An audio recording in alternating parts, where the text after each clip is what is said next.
Hey folks, so I've done that thing where I've forgotten to record an intro for a video that ended up as a two-parter, so I'm having to do this while I'm editing it live at the desk. This is the designer chat from the RAB factory visit, where me and the lads from RAB and Mick go through the sort of whole process of why they came up with this Cinder range, who their prime customers are, and how they go about choosing fabrics, designs and cuts to create that range. Bit of a long one, so get a brew, get some biscuits, and let's get watching. Right, so here we are, kind of the meat of the discussion really, in the RAB sales and boardroom, to kind of go into the whole reason I'm here, which is how does, a leading mountain brand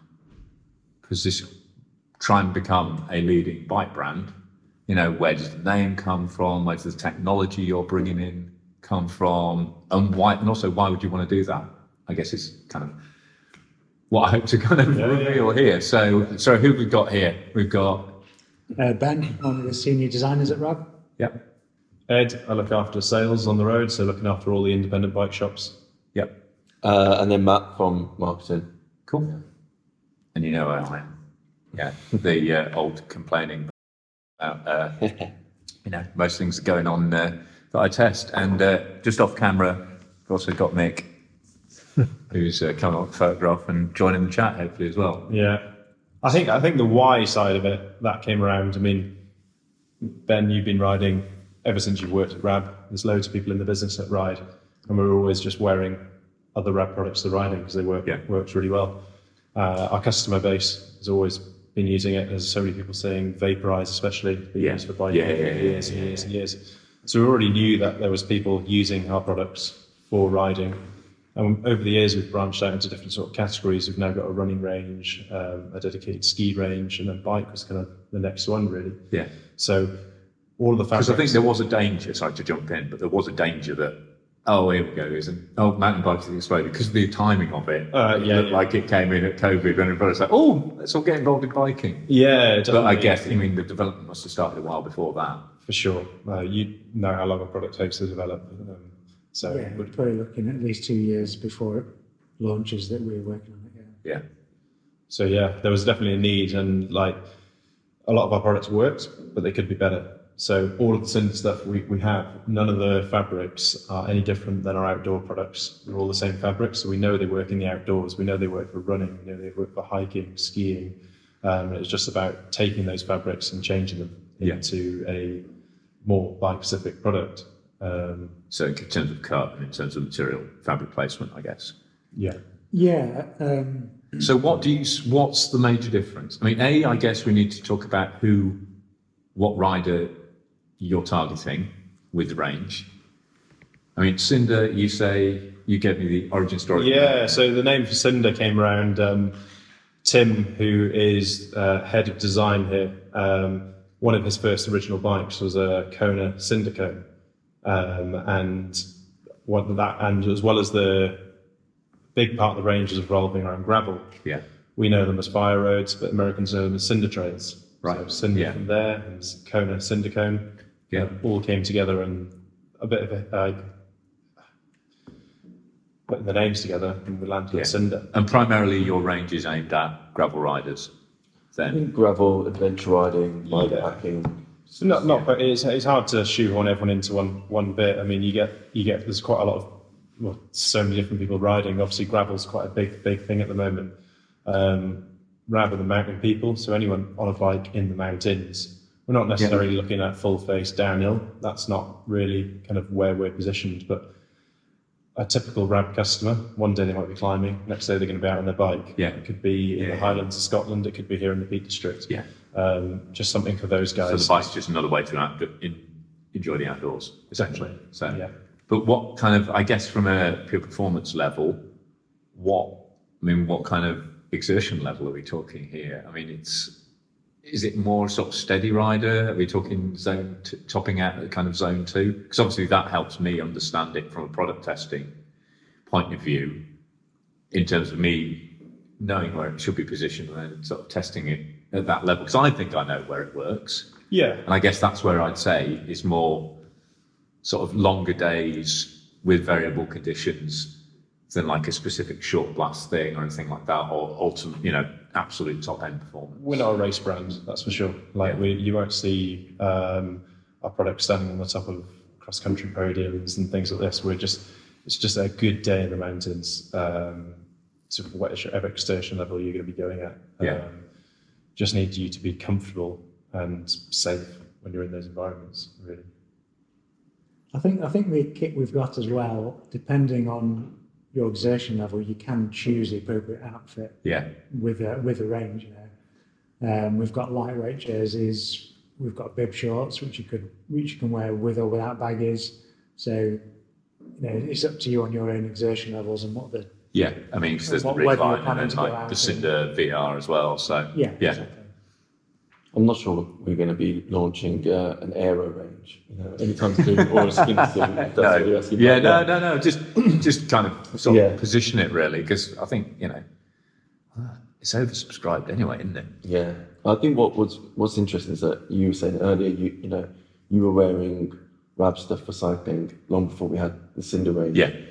So a lot of our gear was being used in that environment, in that sport anyway. So it was sort of a natural progression to make a few tweaks into what we already had. Things like our down jackets, our shell products, still being used as kind of still fit for purpose. But I think with a few tweaks, we could probably make more inroads into that market. Yeah. I mean, there's already some. I mean, I've got a mate who calls them FAF jackets, which I think is a brilliant word for it. The jacket you throw on if someone's injured or you've got mechanical, whatever, like you need to stay warm. I mean, these walls are lined with them.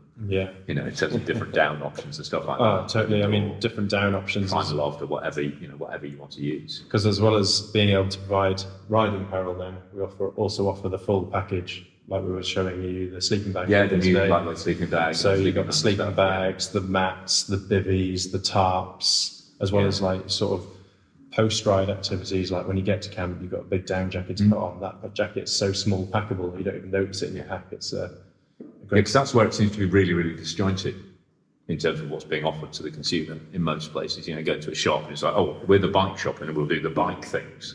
It's like, but now you have to go to this other shop. It's just, well, why can't you just carry a little bit of... people are starting to do they've always done bags, but they don't do the stuff to put in the bags. It just seems a bit weird. I mean, all these bike shops are going, oh, we don't know, how do you get more customer engagement? It's like, well, you could just sell them this. I think a great example. You just sell them what you've got them then while they're there, and you say, I'm a bike shop, I say it's good for biking. They're not going to Cotswolds or wherever and going, oh, well, here's 7 different sleeping bags or something like that. And immediately you're like, oh. We don't have that kind of REI style outlet, one-stop shop in the UK. The closest sort of thing I think we do have is Alpine Bikes, Taizo.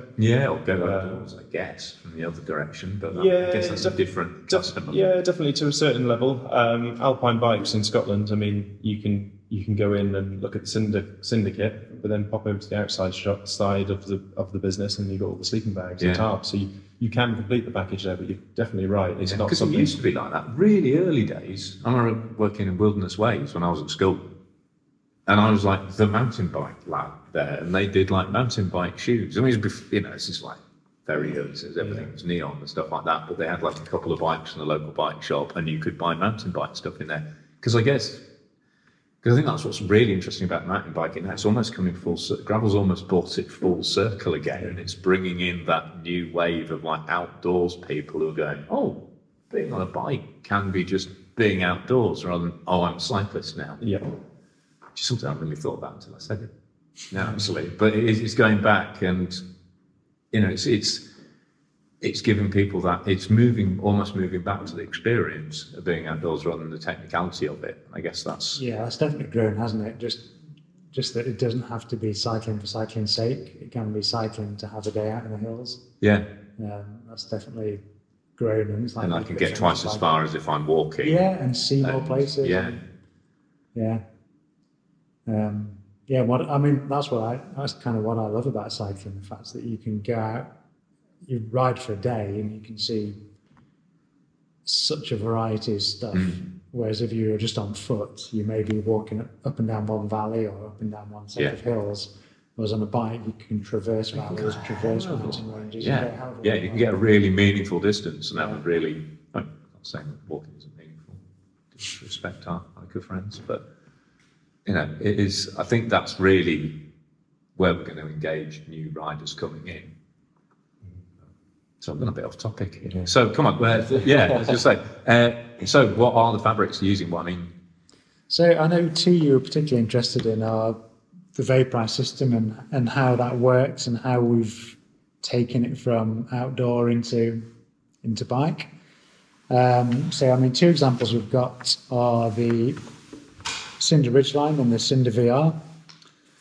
They're both using a Pertex. So yeah, they both use Pertex Quantum Air Outer, which is, so Pertex Quantum is their lighter weight fabrics, which don't have any PU coatings or anything. And they can be downproof, but they're typically the lighter end of the scale from kind of 30D downwards. And then the Quantum Air means that it has a degree of air permeability. Right, yeah. So you couldn't use this directly over down. This wouldn't be a downproof fabric because it has that amount of kind of air permeability built into it. Yeah. But what it's great for is breathable outer shells. It adds some degree of wind protection, but also a high degree of breathability. Yeah.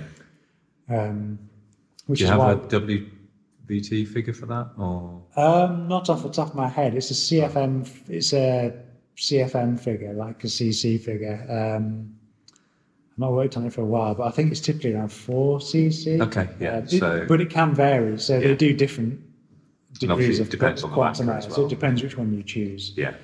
And that's shared with the Vaporize running product as well. Yes, it is. Yeah, we use the same fabric all over the place. Yeah, so it's got a degree of stretch as well, but that's mechanical stretch. There's no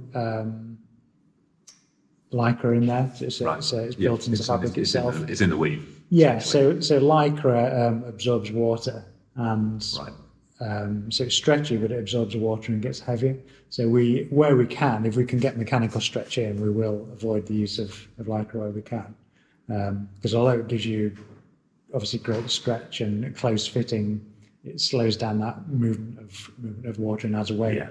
So in a lightweight outer shell like this, we try and avoid. And is that pretty much the same with any fabric that's got like a yarn content rather than a construction structure content? If people are looking at other fabrics, or is that too much of generalisation? It very much depends where you're going to use it. Right. If you wanted to, you wouldn't, for instance, for some tights, you wouldn't remove the lycra from those. Yeah. Lycra is the main point of the tight. Yeah. And you need that super high levels of stretch. But for where you're wanting something like this, where it's not super close fitting and it's all about the movement of moisture and vapor, that's where we do try and remove the lycra content from if we can. So we've got this Pertex Quantum Air, and then which provides your weather resistance. It's not waterproof, but it's got a DWR on, so it's wind resistant, water resistant, breathable. So this is your kind of outer shield layer. And then on the inside, we have a jersey knit. So this is a textured polyester jersey knit. Yeah. But built in such a way that it will pick up and carry water from the inside to the outside. Yeah. So it's designed to, when you sweat, it picks up that moisture from your skin, moves it to the backside of the fabric, and then spreads it out as quickly as it can. Dissipates it sideways. Yeah. That's essentially what wicking is, isn't it? Yeah. It's spreading your sweat over the largest possible external area. But this is directional, so it's pointing it outwards as well. It's not just spreading it over the inlay next to your skin. Right, it's okay. Moving it outwards. And how's that done? Is that like an open-ended fibre? Yeah, it's like a capillary action, yeah. So is that a tapered fibre or anything like that? Or, this is a complete school day to me. I've never kind of gone into how it's actually engineered into the fabric. That can vary. On a more fleecy fabric, that can be like a fleece is like a literal capillary tube that actively moves it. It can be done using not coatings, but using like a chemical. It could be done chemically. Yeah. Or it can be done using using a density of fabric. So you have a more dense knit on the inside, which becomes less dense on the outside. Yeah. So again, it moves, the moisture wants to move towards the looser knit. And that's what we've got here. So this is a denser knit on the inside, which moves towards the eyelet on the outside and can spread out. Cool. So then that water is spread along the backside of that fabric away from your body. And then the air permeability, the small amount of air which can pass through this outer fabric, can then swirl inside here. Yeah, because they're not bonded together. Because they're not bonded together. The outer fabric's floating over the inner. Yes. And also that floating action does a similar thing. It kind of pumps and moves the air around. Yeah. And it allows that moisture to evaporate quickly through the outer fabric and into the outside air. And this is what we were talking about earlier with the warmth of your body providing greater pressure inside the garment. Yeah. That helps again with the process. It helps this evaporation and pushing that moisture outside out from your body. And then it's a fleece, sort of 3D fleece backer on it. Yeah, so on the front, that's on the, we have that technology down the front of the garment and down the tops of the sleeves. So protecting you from kind of drizzle, light rain, that type of thing. And then where you want the garment to be a bit more breathable, down the back, under the arms, we just have a grid face fleece, which has no wind resistant layer over the top. Yeah. Which is much more breathable and allows sweat just to evaporate straight through it. But it's a higher thermal rating than the front fabric without the protection on it. Yes, correct, yeah. But in terms of so you're not going to be completely outflanked. From rain hitting you on the back or something like that. So there are some garments that are very, very specific. Yes, and you feel like a proper cold down the spine. So in terms of they tend to work really effectively. You can keep moving fast. Yeah, it's almost like a self-bailing boat or one of the surfboards that sinks. It's fine once you're moving fast, but when you stop, freaking freezing. Yes. Yeah, I mean, in terms of warmth levels, the back is probably similar to the front because you've got this sandwich of two thin fabrics, of which one is wind resistant, and then on the back you've got a single layer which is thicker and warmer, so more breathable. So as an overall garment, it's fairly balanced front and back in terms of warmth, but the back is just kind of more breathable. So especially if you're wearing a pack, it kind of allows the moisture to evaporate more quickly from the back. Yeah. And then on the second one, that's essentially similar principle. Yes. But with a heavier weight fabric internally. So this piece, so the ridgeline is more of a shoulder season garment. Yeah. So this is more of a spring autumn garment. What would you wear underneath that? Sorry, as a base layer. I guess it depends on the conditions, but either a long or short sleeve, something like a 4 space layer. Yeah. Personally, I'd wear something that's kind of polyester. Just for faster wicking. Faster wicking. Yeah. Because if you can get that moisture wicking from your body to the inside of this faster, then this can start doing its job faster. So if you put merino under that, for example, that's just going to hold onto the water, slow the ability of that. Yeah, pure merino would. The blends of merino, like we use, they still wick pretty well. Yeah. But for me to wear a merino base layer, it has to be only wear those in the coldest day, really, for me. Yeah. Or just when you know it's going to be unrelentingly wet and you're going to that's the other thing. If it's a long day and you know it's going to be wet, they keep you warmer while you're wet. So that's another time I'll choose merino as well. Yeah. On this fabric, you can do. It's quite a good, nice sort of demo you can do with a bit of showing the capillary action of it, really. So if this water here is to represent a bit of sweat, once it actually passes through the garment, you can see that's about 5 pence amount that's gone on there. Once it actually starts moving to the other side of the garment, you can see how much bigger it is. Nice. And you'll just be able to see that spreading out, and you can physically watch it now getting bigger and bigger. But also getting lighter. Yeah, definitely. And keeping you, so that patch where I put that on now, you feel that, just brush your hand across the back, you're comfortable. Yeah. All the wetness is now here, on the outer of that side. So I don't know, that's a nice way. Remind me to do that as closer. Yeah, definitely. that's just nice. Well, that's a good trick. Now that's it's coming to 50 pence or £2 coin size now, so you can really see how it's increasing its surface area to speed up that dry time of the product. Sorry. No, that's cool. No. So this is more of a spring autumn type piece, and then the VR, the pure VR piece, is more of a winter piece. Yeah. It'd have to be pretty cold weather for me to ride in this. Talking sort of below. Clarify, VR, we're standing for vaporize. Yeah, So which is a very long-standing family one, within RAB. One of the oldest products in the RAB range, really, vaporize. Yeah, and vaporize has always been the same. It's always meant the same thing. It's been over years. It's been different fabrics and different combinations of fabrics, but it's always meant the same thing. And that's all. It's always been about moving moisture vapor out from the body as quick as you can. It's always been a piece that can be worn as a mid layer, as an outer or a mid layer, and work equally well. That's always been another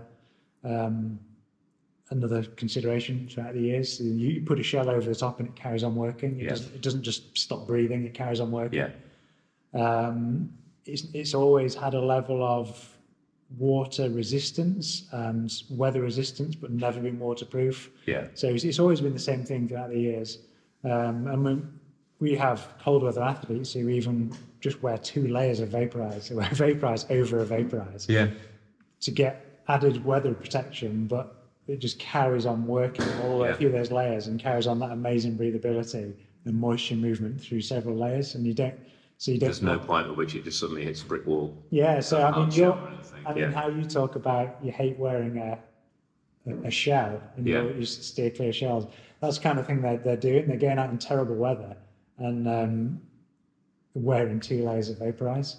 So using that as the outer shell is almost like the outer vaporize is almost like a barrier that nothing ever gets through, and then your inner vaporize stays nice and dry and just carries on breathing, which is pretty cool. So how are you doing that? You're saying it's a more winter-specific garment. So how are you doing that with it? Is that again it's the same? So we use the same quantum air on top. Exactly the same quantum air as the other piece. In some of our mountaineering ones, we do use more heavy-duty quantum air as well. But this is the same quantum air as used in the Ridgeline piece. But on the front of this jacket, we now have a full stiff teddy bear. So a thicker, more brushed lining on it. It's using the same technique as the previous one. It still moves moisture really quickly, but this has like a hollow yarn, so it's got amazing warmth to weight ratio. It's super lightweight. But has quite a brush feeling to it, so it adds a lot of warmth, but still moves that moisture incredibly quickly. And because it's tubular, it uses a capillary action, like I mentioned before. And also it uses a denier gradient actually. So it's thicker. It's a thicker by denier gradient. You mean that the actual thickness of the textile changes? So all I know about denier is tights. Yeah, it's to do with how. It's more of a woven thing, but it's to do with how the denier is how tightly it's woven or knitted, and water, as I say, wants to move from a thicker denier to more open.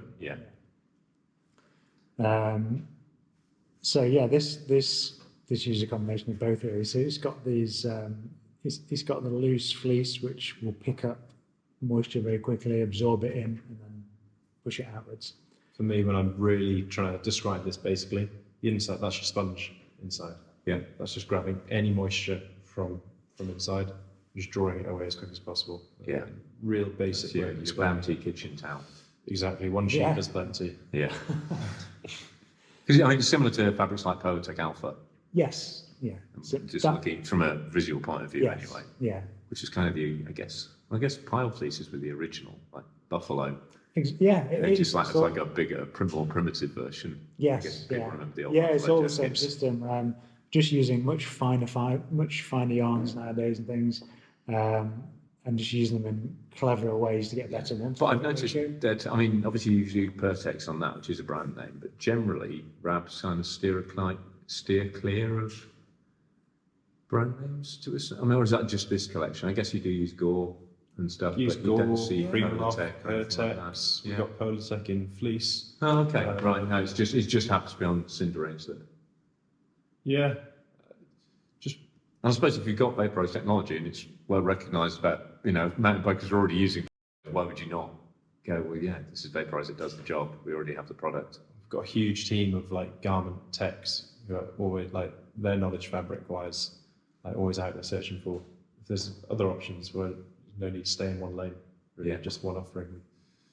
Yeah, work very closely with quite a few mills, select mills, don't we? Yeah, and develop a lot, like I say, we develop a lot of our own fabrics, like the Perfect fabric on the Kinetic is, all in-house developed and things. I guess from a marketing point of view, we probably need to do, this is still quite early as a category, so we probably need to do, there's a job to do at least on communicating that vaporized technology, because I guess, the categories, it's well known, it's got that trust, but it's still kind of a new thing for cyclists and riders. So unfortunately, there's so much noise of all these fancy fabric names that everybody seems to have for every fabric they use, whether it's theirs or not. Definitely. I think it's quite rare to have one with a genuine story. People can actually, literally just Google and go, oh, look, here's a vaporized jacket from 2010.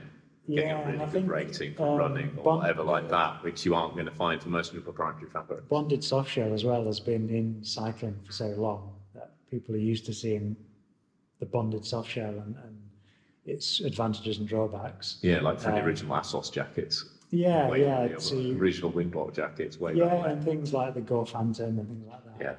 Yeah. Which, they work great in certain scenarios, but they're not great for all scenarios. Yeah. Like you're going back into the exertion and things, and if you're working hard, there's a limitation on how useful soft shells can be. Yeah. We've always classed vaporize as a soft shell kind of piece, haven't we? Like it's and like the traditional, what a consumer would see as soft shells, great in them cold and dry climates, but this is a great sort of almost like British version of a soft shell. Yeah, like soft shell, damp and warm. Exactly. Well, not warm, but certainly warmer than. So a lot of these soft shells come from these European brands who have this lovely cold, dry climate. Us living here in the dark depths of winter, like having this kind of take on a British soft shell, I've always found it just adds a lot more versatility to it. And I think maybe you've tried this. I find once you put this piece on, you're not stopping after 5 minutes for that technical layering break and shedding layers. It's actually, you can put it on and keep it on all day. Yeah, and it works with you. Yeah. It works with you. Yeah. Right, so we've got the fabrics. We're happy with fabrics. How do you go about proving them? How do you go about sort of templating cut and things like that? How does that process? I mean, you're obviously very keen cyclist yourself. You are as well, Ed. Do you design? I guess you have input on it. But do you have like test team as well you work with? We have a test team. We have we've got bikes in the office.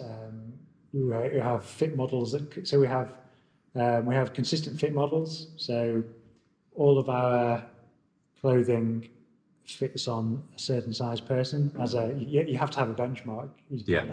And that hasn't changed. Whereas you moved to cycling. Yeah, that hasn't changed. A size medium is a size medium. Yeah. And you could argue that perhaps cyclists are different shapes to climbers or whatever, but we have a RAB customer, and that customer hasn't changed. Yeah. It's still the same people out in the mountains, whether they're climbing, biking, walking, running, whatever. But that's probably quite different to the general demographic anyway, because I've seen more brands moving towards kind of like general demographic fit, and they produce some very, very odd results. You end up with like trail pants that look like maternity trousers and stuff like that, which doesn't always seem to try and go over that well. But we've got our RAB fit. I mean, the idea is if we've got our climbing customer, they can buy their climbing jacket, and if they want to buy a bike piece, then they can know that their size is medium, and they can carry on buying through. Within ranges, we do different fits. Obviously, like some garments will label them as slim fit, some will label as relaxed. So there is different sizes within there, especially when it comes to trousers and things.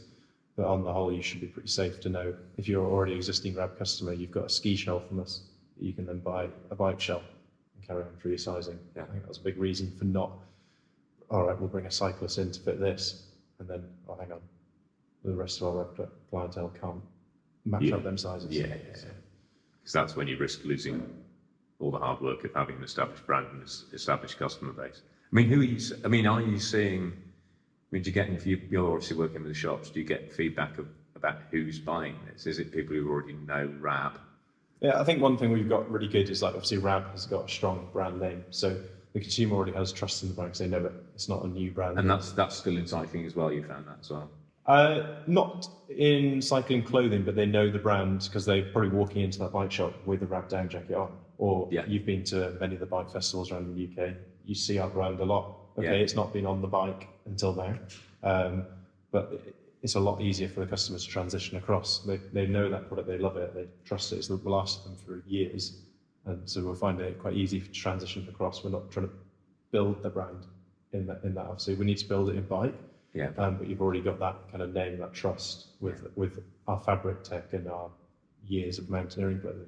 Yeah. I mean, you seem to have had a good reception in the first year, despite it being possibly the worst year to ever try to sell cycle clothing. Totally. I mean, super. I started with a blank canvas across the UK, and the way we kind of went at it, we wanted bike specific shops. So in other times we've had like our running range that kind of goes into our outdoor shops, but this one we started, but no, we want to target this to dedicated bike retailers because that's kind of where we see this product going. And yeah, I think in the first season signed up 17 new dealers, 35 locations across the UK.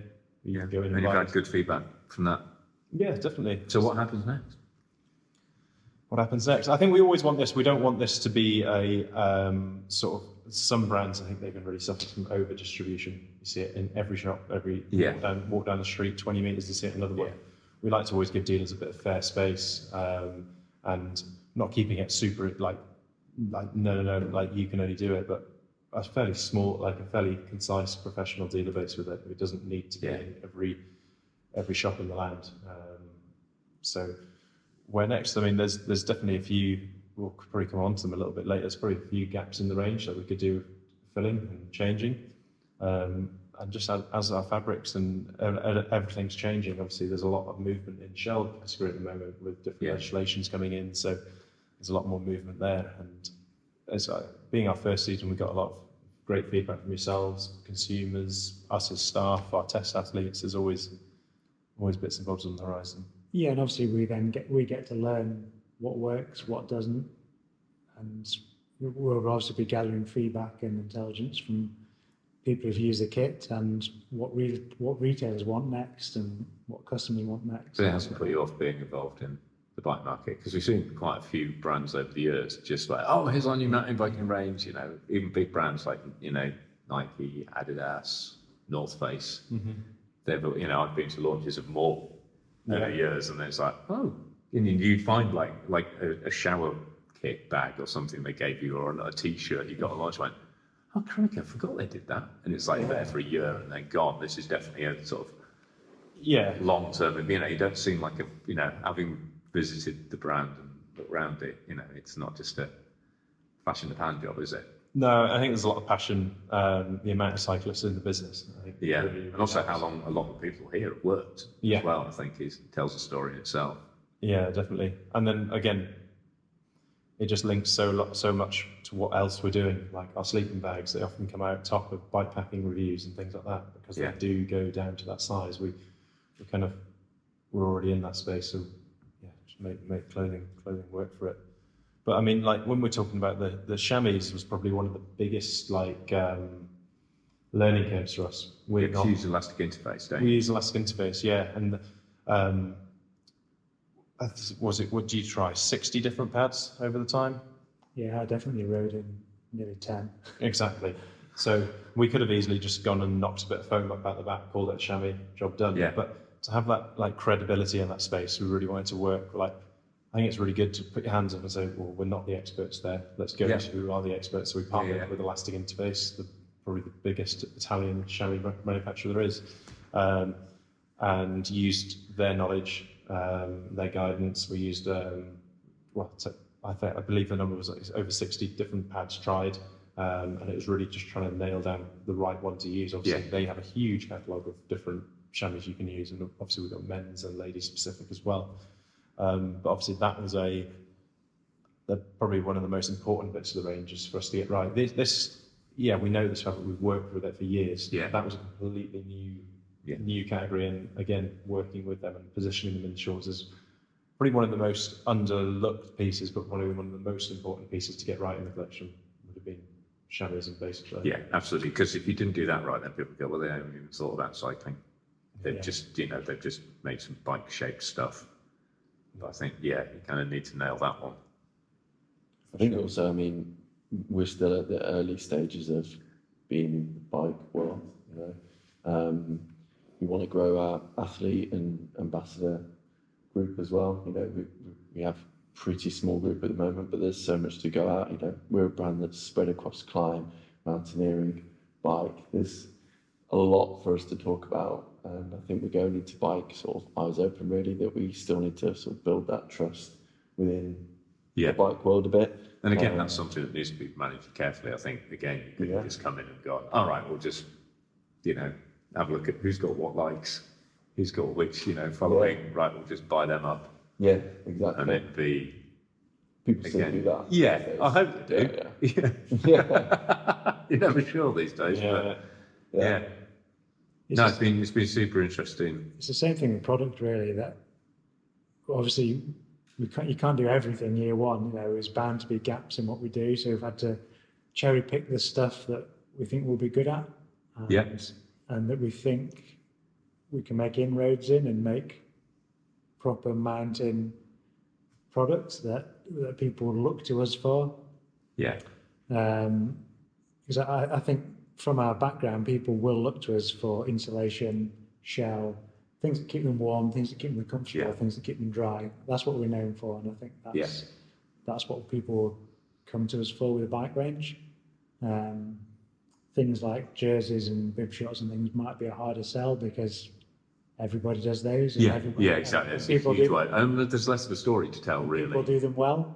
Whereas that's more function, that's more fashion. There's a lot of bike stuff, split, isn't it? Yeah, there's a lot of technical bike stuff in shell, insulation and things. I mean, that's usually technical. That aren't done well. It shows from your reviews. I mean, straight away your Cinder Kinetic. What did you put that in? Best? Yeah, I think that's a great jacket. I think you're doing, as someone who's a shellophobe, you know, that's a mix. You rate that as well. You've got the trousers, haven't you? Yeah. You really rate those. I've got the jacket as well, Yeah. So, I mean, you know, I whined about the pocket placement on the ridgeline and stuff. Yeah, but that's great to see. It's and it's all good, you know, good for us to. And it's great. And to be honest, it's been really good. The fact that you've gone, right, okay, we, you know, come down, learn our story, you know. Yeah. That, you know, you haven't gone, Yeah, definitely. You know, there's plenty of brands that do. Yeah. You know, you feel like, you know, and it is, you know, it's slightly awkward. You're like, oh, you've done a great job, but, you know, and it's very easy. People go, oh, you should do your own stuff. I was like, hell no. This is way easier. I just get to criticise other people's hard work that they've really invested themselves in just being an absolute arse. Yeah. You know, so thanks for having us down and kind of explaining the story and putting us in the picture. No, it's great. No, thanks for coming and hopefully go out for a ride and you've worn it a lot anyway, so you know. Yeah, but there's a couple of pieces I'm keen to try. Definitely, yeah. And I think it's great. I mean, you've seen the whole picture today, and no matter what, yes, I think price comes up a lot. People are always, oh, it's quite expensive. I mean, our Kinetic now 240. Yeah, definitely. But how many other brands would take that back, clean it for you, repair it, and then like that jacket can then carry on using? It's not just one run and done if you've been in. And also so many people have worked through so many 200 quid jackets over the years and just been consistently disappointed. Yeah. But still gone, oh, I need a waterproof because there's a waterproof test in the magazine, so I must need a waterproof. It's just like, it's such kind of Pavlov's dog response almost. It's like, it's raining, I need a waterproof. It's like, no, you just need not to be cold. Yeah. I think at the end of the day, that's all you just, just manage your misery. I've got two waterproof cycling jackets, and out my entire wardrobe of cycling kit, there's at least one stuff. Absolutely, yeah. I think it's most carried, least worn. Yeah. Yeah. I think, like, obviously you still at the service centre, and like sustainability is a big thing for us, and we're always kind of use the word more sustainable. Like the most sustainable option you've got is probably the jacket you've already got sitting in the wardrobe. Yeah. So everything we do is trying to be more sustainable. None of these pieces will ever be like 100% fully sustainable. We need to like realise that. So that's why keeping our existing products on the road or on the trails as long as we can is really important. And then I'm not sure if you saw these bits, our material facts. So when someone's buying one of these products, this is also like an image, like a product image. This is also there. So I don't know many of brands that a lot of brands will just say, oh, this is recycled. You actually look at it, it's 5% recycled. Yeah. So and they'll just put a little recycled logo on it. Yeah. Well, it was recycled last year and now it isn't. Yeah, we're super clear about this. So I've just pulled this up from one of the insulation jackets behind us, but we break it right down to full recycled percentage.